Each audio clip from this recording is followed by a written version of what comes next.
Max Kellerman, Gervonta Davis, Shakur Stevenson won't happen until both are washed. What's good, everybody? It's your boy, Cardinal Red Sports. Let's talk about it. Alright, y'all. So, Max Kellerman recently gave an interview, as well as Timothy Bradley. And both of them spoke about the chances of Shakur Stevenson and Gervonta Davis getting it on. And they had a pretty interesting take to give. And I just want to give my 2 cents on that and break that down for you guys really quickly. So, Shakur Stevenson and Gervonta Davis. Max Kellerman and Tim Bradley both believe this fight will not happen until Gervonta Davis is washed up and can't compete with Shakur Stevenson. Now, in a way, I kind of agree with that. In a way, I don't. Because they feel like already that for some reason that Gervonta Davis isn't as talented as people say he is. I don't know why people still feel like, I don't know what their reasoning is, but it's almost like they feel like his knockouts aren't real. And, it's just simply not true. He's beating the crap out of people, and he's exposing a lot of these guys for what they really are. They're just, decent boxers, really not the upper echelon of the division. And he's exposing a lot of these dudes. It wasn't personal. It was business. He's in the position to be the king of the division, where I think a lot of people wanted to be Devin Haney. Now, why is that? Why is it that guys like Max Kellerman and guys like Tim Bradley, they don't really like guys like Gervonta Davis? And when I mean guys like Gervonta Davis, he's one of those type where he doesn't run his own career. Like, he's not his own boss as far as promoting himself, but he carries himself in that way.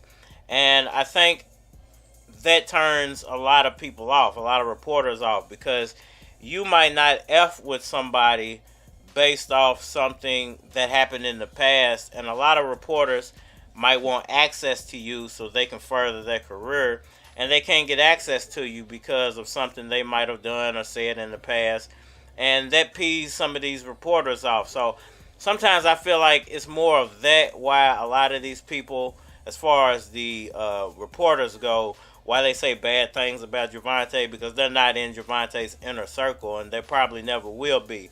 And another factor would be Floyd Mayweather. A lot of people don't like doing business with Mayweather or Al Haymon, because some people will say because they black and they're having success, and black success equals arrogance, and and I wouldn't agree. I would agree to disagree on that. I agree in a way that a lot of black people, when they become successful, they do become kind of over the top arrogant, and they will build a circle. But I think black people do that as a self-defense mechanism, because we've been screwed over so many times in the past trying to do business with people.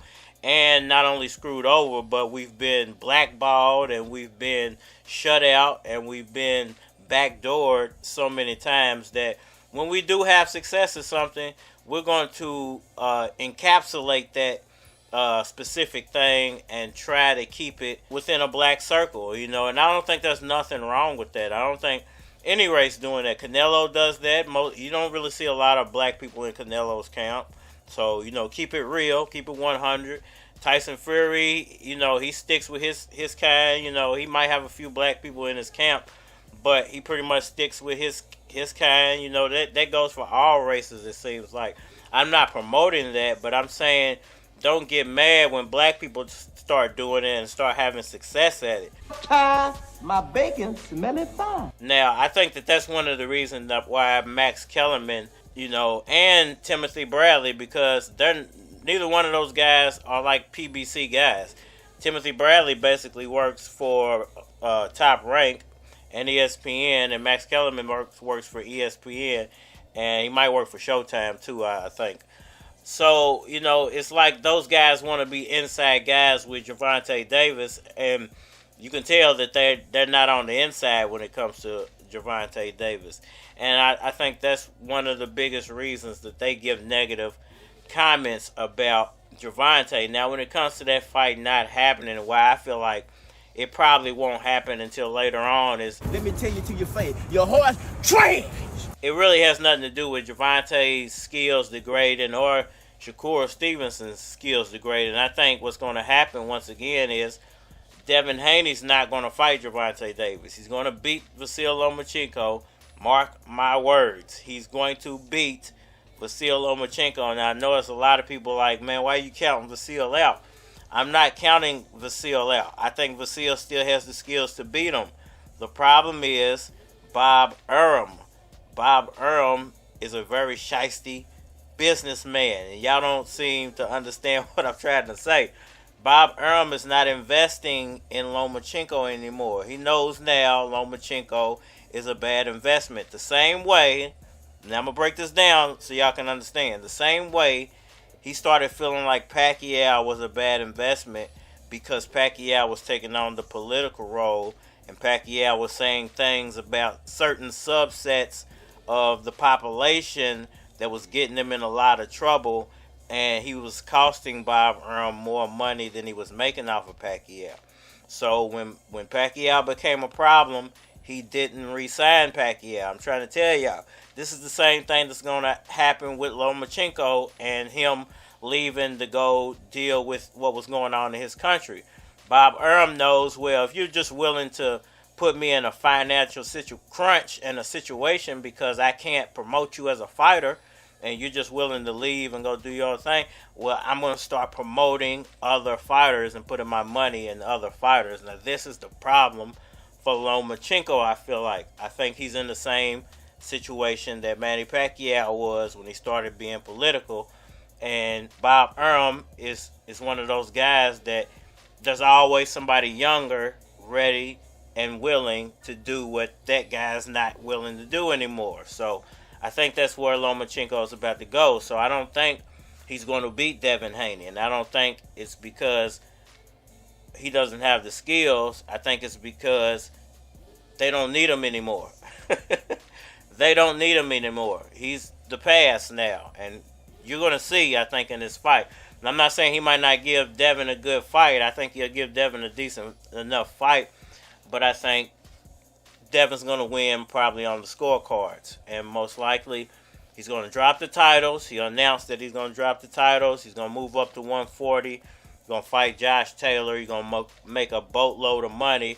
Most likely, Josh Taylor's going to leave 140 and go to 147, win or lose. And he can probably get a fight with Terence Crawford.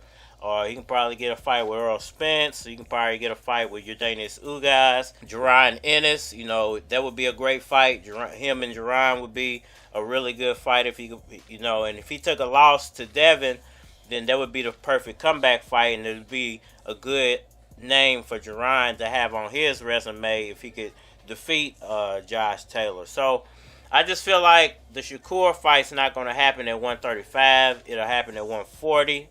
Most likely because of Devin most likely leaving the division. Gervonta will become champion. They're not going to put Shakur in there and risk him losing to Gervonta just yet. Gervonta will fight a nobody probably and then move to 140 himself, and we'll have to go from there. But I don't think it's going to happen at 135. My personal opinion, y'all let me know what y'all think about all that down in the comment section below. Please hit that like button for me. Share. Subscribe. Holler at me on all social media platforms. Facebook, Instagram, YouTube, Twitter. But you're more than likely to get a response on the tube. So holler at me over there. If you want to collabo, feel free to hit my Gmail. It is flockofcards@gmail.com. And we are mad. met the devil himself, and the devil asked me, what's love, what's health, what's anything worth if you don't have wealth? You can be with me, have it all to yourself. You can have a cold freak, all she wanna do is skeet 7 days after week. She don't care if you cheat, she'll even join in. Don't that sound sweet? I sat back, opened up a suite, rolled up as I listened to him speak. He said, Keys, you can move crowds whenever you speak. And GGP got these hoes throwing off the beat. So everything will be smooth if you work for me. But if you work for me, then the turn would be you gotta deny God to the 3rd degree.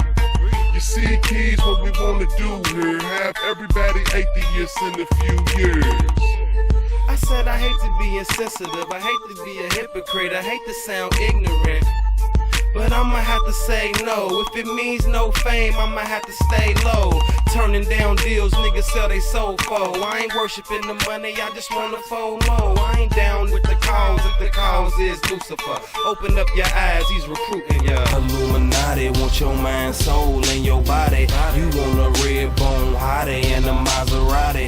Is that a fair trade? I was in 3rd grade, writing down mean, now I'm as clean as your maid. Get these bitches wet, they some mermaids. Take a survey, they all prefer K. EYZ, still in the money. I'm a Louisville legend and I'm still in my 20s. Super cool, wind chill in the 20s, but I still pack heat. I can make it feel sunny. So you can rock a white beater when I'm mobbing through. But be safe and bring your coat and your toboggan too.